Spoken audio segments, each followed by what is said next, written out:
जय हिंद फ्रेंड्स, स्वागत है आप सभी का अपने इस यूट्यूब चैनल पर।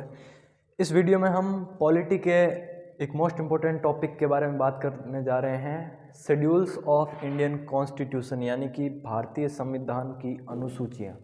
अब देखो, ये अनुसूचियाँ हैं, 12 अनुसूचियाँ आपको पता है। डायरेक्ट एग्जाम में क्वेश्चन पूछा जाता है कि ये अनुसूची किससे संबंधित है, या फिर कोई क्वेश्चन देगा कि इस चीज़ की चर्चा है वो किस अनुसूची के अंदर की गई है।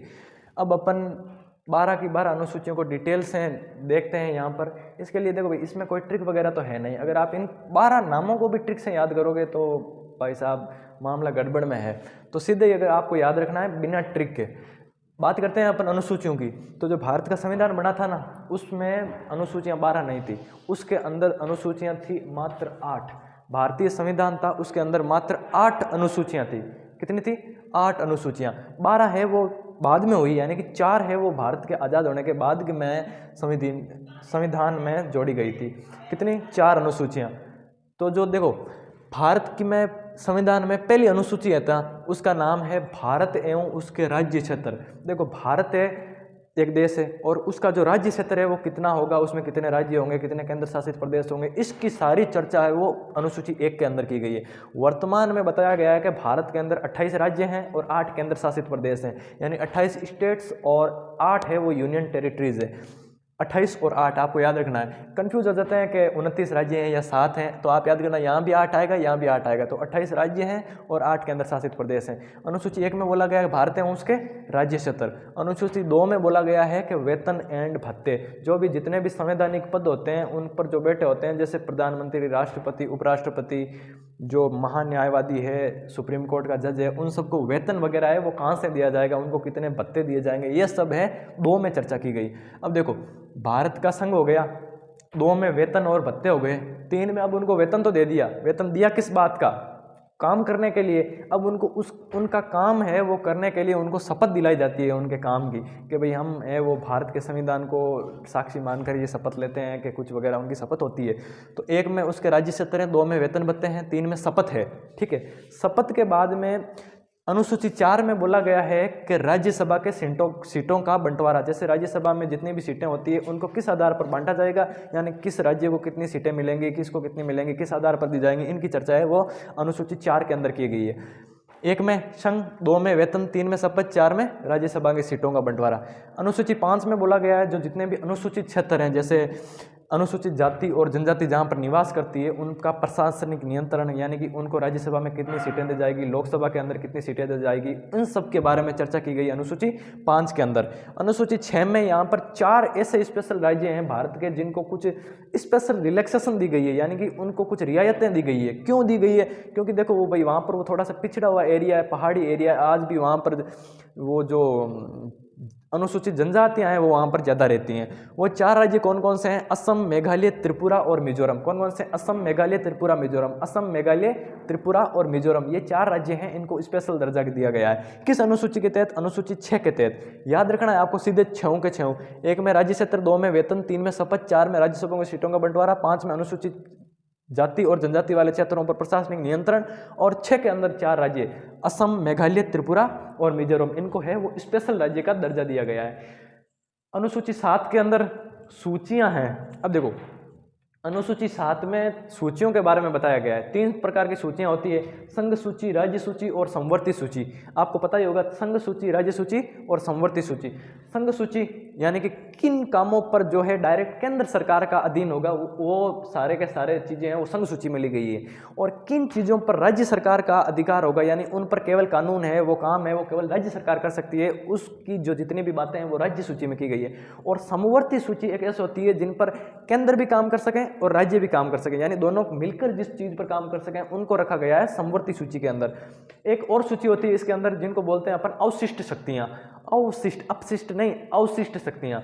अवशिष्ट शक्तियाँ है ना, वो डायरेक्ट केंद्र के अधीन होती है। इनमें भी कुछ विषय हैं अवशिष्ट शक्तियों के अंदर जिन पर ना राज्य का अधिकार कुछ भी नहीं होता है। संघ सूची में केंद्र सरकार, राज्य सूची में राज्य सरकार कानून बना सकती है, और समवर्ती सूची में दोनों मिक्स बना सकती है।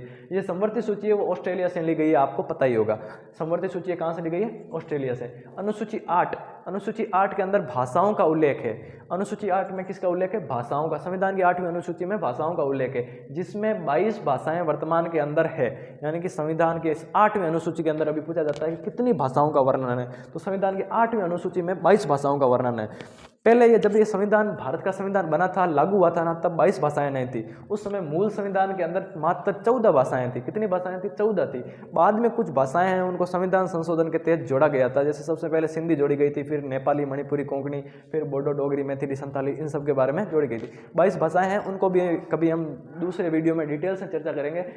भारत की जो राजभाषा है वो हिंदी है। अब देखो भाई, संविधान की 8वीं अनुसूची के अंदर बोला गया है भारत की राजभाषा कौन सी है? हिंदी है।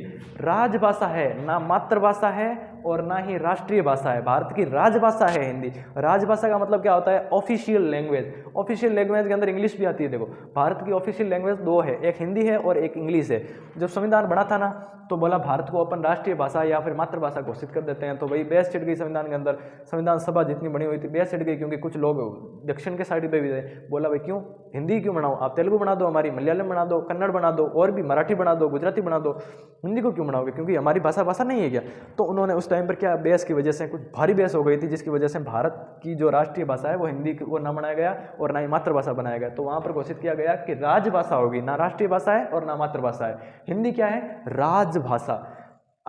ये जो संविधान की अनुसूची नंबर 9 है, यानी 9th शेड्यूल, इसके बारे में बोला गया है राज्यों द्वारा संपत्ति अधिग्रहण, यानी इसको भूमि सुधार कानून भी कहते हैं। राज्यों द्वारा संपत्ति अधिग्रहण के राज्य है वो किस प्रकार से किसी भी संपत्ति पर वगैरह पर अधिग्रहण कर सकते हैं, यानी उनको अधिकार दिया गया है। स्टेट्स।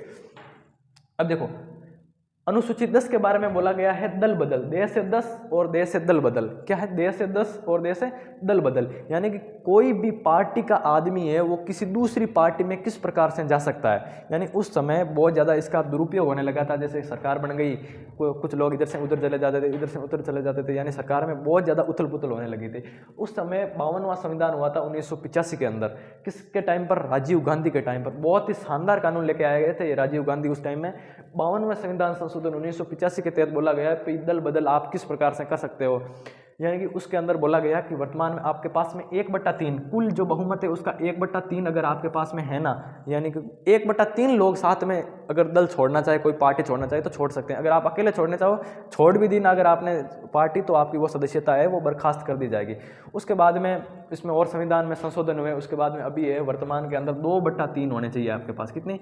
2/3, यानी कि 2/3 अगर आप 2/3 लोग अगर एक साथ किसी पार्टी को छोड़ते हैं ना, तो वो पार्टी अपने आप, यानी उसकी सरकार गिर जाएगी।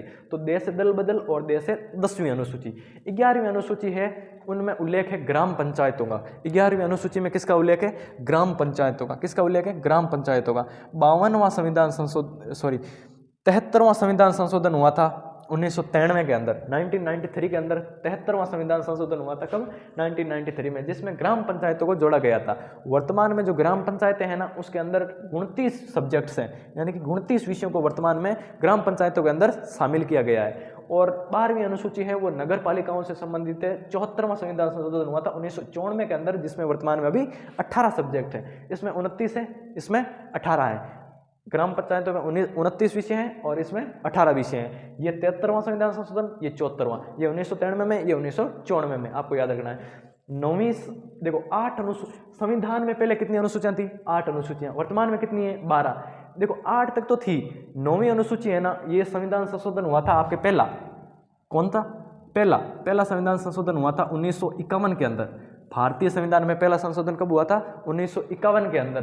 राज्यों द्वारा संपत्ति अधिग्रहण, यानी कि ये 9वीं अनुसूची है वो भारत के पहले संविधान संशोधन के द्वारा जोड़ी गई थी। कब? 1951 में। ये है 52वां संविधान संशोधन हुआ था 1985 में, जब जोड़ी गई थी 10वीं।